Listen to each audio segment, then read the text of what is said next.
That's alright though. It looks pretty cool in the finished picture. You can also add PVC piping into the foam for more support, which is pretty cool. Anime Fest was in Texas, and these two characters were featured there. One of them is like a different Pokemon. Yes. One was a chinchilla, one was like one squirrel. Yeah. But this is what I was talking about, how the characters themselves have extremely large heads compared to their bodies because they're little chibi characters. Blowing that up to life size means not only are you blowing the body up to match you, you're blowing that head up too. And we'll have some examples of that construction progress a little bit later on too, but their tails are nice and supported and have wag, and that down here is what a belt buckle kind of imitation. That's where your belt strap would go through and gives it enough support to stay nice and firm to your body. Kind of droop down, press that, but I guess we're going to Sure thing, go ahead. Okay, patterning with weird non-flat surfaces, because you gotta get like a muzzle or a toe or something. It's just something that doesn't come naturally to most people. Fabric's flat, your foam is not. Yes. What do you do? This is not flat, so what you'll usually do is put saran wrap on top, as you'll see. There's saran wrap on the bottom of this, so you put saran wrap on top, then you put duct tape on top of it too, so it'll mimic the pattern. It's the same concept as the duct tape dummy that you did on your body. Well, now you're duct taping dummying your foam. Yes, and you want it to lay flat, because fabric lays flat, and that's the easiest way to sew it. So you'll have to make lines, like down here, I put a line where I think it should cut so it'll lay flat. And I also, there's a nice curve right here, so I had to cut in the middle. And it, when I laid it flat, this part right here was still slightly domed, so I made another cut here. And I also cut lines to tell where it would match up. And I kept it in one piece so I could show you and not lose all the pieces. So these pieces would line up here when they all comes together. And I also marked the direction in which the fur will lay, which we'll get into later. Yeah, you can totally see on here, there's markings all over this thing. Yeah, the idea is you clearly label all of your patterns. Again, stress, stress, stress. Label everything. You don't want to know lose what it them. is. Save your pattern pieces until you're completely done with the project. And it will be great reference when you're going back and like, I don't know what this pattern piece is. I don't know how it fits on. I don't know where it goes. Your pattern will tell you. It's your guide. It's your roadmap. Hang on to it. Working with patterns. This guy. We have more examples. Yeah, you can see it all fabric patterned it up there. I wish it wasn't so bright in here. You can see it a little bit darker. Yeah, but you can't see it, so it doesn't matter. No, it doesn't matter. Moving on. Yeah, just more examples of patterning. A lot of times there's really not, again, one way to do it. It may take a few times over until you understand exactly how this is going to work. You have to do it a couple of times to get a feel for it, because it just comes naturally at some point if you do it often enough. If you got a dome and it's got a pucker, you cut straight to that dump, you just take a straight line, it instantly becomes a triangle, which is called a dart. Putting those together instantly makes it round again. The best way is to experiment and do it yourself, and you'll be able to understand, oh, that's how it works. Therefore, I would suggest starting with very basic shapes like toes, doing feet first. Once you understand how the pattern's going to work for that, you can do stuff more complicated, like on the head. And you can see here, Leafeon has a lot of pieces. The idea is to get as few pieces as possible, so you don't have lines all over the place. But you want it enough so you have a fabric that lays properly against your foam construction. All right, that's the timer. We're going to go ahead and change out the memory card. So you'll need to work with fabric. Yay, fabric! Alright, fur is going to be the #1 material you work with, because it's just great for this kind of costume. Synthetic fur, it's a lot better than actual Real fur. real fur. Mostly because the backing of real fur is leather, and that does not breathe. It's expensive, and it has some ethical implications as well. It's a great idea to use synthetic because you'll get much more variety in colors and feels and textures. It's the way to go. It doesn't breathe much, but it breathes more than leather. That's right. Okay, so an example There's of... several different terms, as you can clearly see on the diagram. Let's lay them. Yeah, fur is made out of acrylic fibers, which means it's made out of plastic. Plastic that is superheated and then super stretched out into tiny little strands that when all weave together on something called a backing, that creates this nice, luxury, soft, awesome fur. It's plastic. It's plastic and it's soft. It's fun to touch. It's like a teddy bear. And each of these strands, the length of the strand is called a pile. And the way that when it's put on a backing like this, fur will naturally want to lay one direction. That direction is called the neck. Like this one wants to lay this way. It's like if you rub your dog, you're rubbing down its back, but you start going back up toward its head, the fibers fight you all the way up. That's because you're going the wrong direction on the neck. Kind of lays down. Well, that one's kind of a little bit, it needs to be brushed. Yeah. And this is a really good point to make when you have a character that's made out of fake fur. The way that fur naturally lays on the body starts always at the tip of the nose, Straight back. back down the head, and down everything. And down to the fingertips too. Down the leg, down You the don't want tail. it coming up this out way, of the then have it wings. coming down this way. 'Cause I then have it done that. Pinches up like this.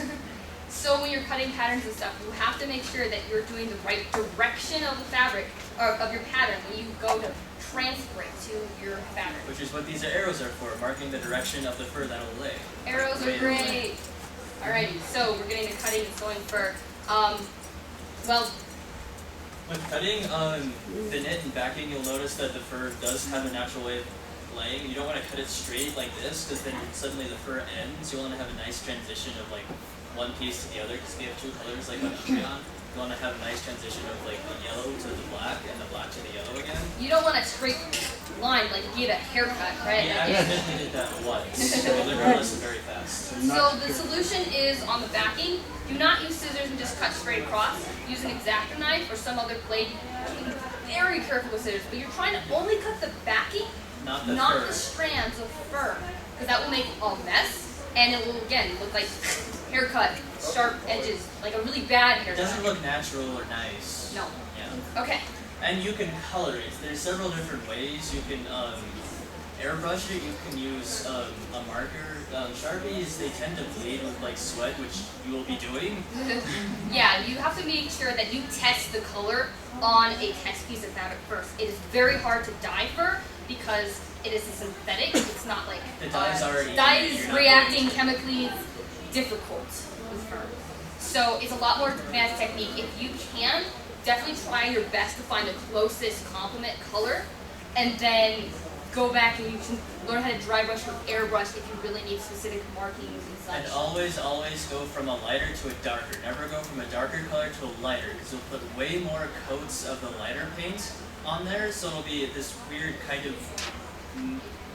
It'll look like you put mud onto the fur, it'll all clot together, but if you use the lighter to the darker, it'll take a lot less darker paint. Example, you could color this red, you cannot really color this red. It's a little bit too dark to really accept that color well. It'll turn a bunny brown. This will probably turn a sort of orange. It probably will take the red really well. And if you do want two colors with the gray, you just add an extra little design that you're doing with a red colored fur instead of the gray. Yeah, either use red color fur or white fur and dye it red. The other way besides actually dyeing fabric or trying to paint on markings, Umbreon has two different colors. She has a detailed circle pattern. Circles are not easy to do, but those are completely two separate pieces of fabric. They were already pre-dyed, they were bought that way, and they were simply sewn on the seam rather than trying to color black. It does not It's not work. going to work very well. Like, it won't work pretty much with black. And as you can see, fur is very long and shaggy. It all comes in one length, generally, give or take, on a single bolt. And you'll notice with this head up here, It's fuzzy. very fluffy. You can barely tell it's It's Chibi Suratsu from the new Kami Den game. I haven't played that stuff. Me neither, but I know it. Okay, here we go. This was done by Night Twilight Wolf. And she here can show you a great example of why it's a good idea to shave fur, particularly on your head. Because fur was going to cover up that beautiful detailed pattern that you spent hours trying to sew in. With Umbreon, we had if you saw it at Wasabi, you noticed that the eyes were hard to see, but we shaved it so it's you can see the eyes a lot better now. Yes. Instead of having... And fur is shaved with like electric clippers that you'd use at the pet store. You can use human hair trimmers as well, but they're usually a little more expensive. Pet stuff works just great, and you just different clip-on adjustments, and you just go slowly taking off a little bit more and more at a time. Some pretty good tutorials online of how Yes. to clip or shave fur so it complements your foam work very well. Also keep in mind, the animal or monster that you're doing, they're going to have different lengths of fur over their body. Here the muzzle is very short fur, but the cheeks are very long and fluffy. There are two ways to go about this: covering in all one fur and shaving it, Or you can use a shorter pile of fur like this for just the muzzle part, and then you're going to have a place where it's sewn and uses a longer fur. And then to get that transition better, you're going to have to shave slowly into the longer pile of fur to make it look nice and smooth. But it did save you a little bit of shaving on the really short parts.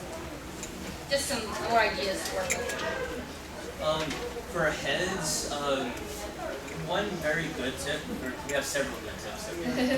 Use a mirror to check your symmetry, because you don't want like one side to kind of go out more this way, this will kind of be lopsided on this side. Yeah, mirrors will show you a completely new perspective on what you're doing, and you go, oh my gosh, that's not straight, let me fix that. You're going to have to constantly try it on to ensure that it still fits and you can see out of it. Because you don't want to finish working on the head and try it on and realize you can't get it past here. That's a lot of wasted work.